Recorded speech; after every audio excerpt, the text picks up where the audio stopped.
My name is Christine Obey. My job title is Sales and Marketing Administrator, and the company is Swindon Silicon Systems, and the course I've been doing is Level 3 Business Administrator. I saw an opportunity to learn and develop and further my education. It was the best route because it obviously meant that it was applied to the role that I was already doing. It had the benefit of me learning on the job and upping my skills that I already have. So it didn't take me away from my role that I was doing.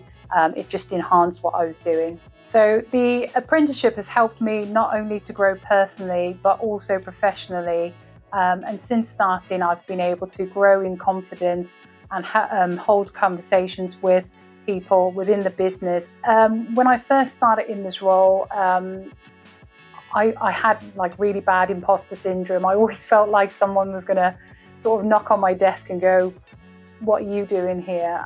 So it really affected my confidence, even though I knew I was doing a good job. But this has given me another opportunity to kind of work through those fears and understand my value.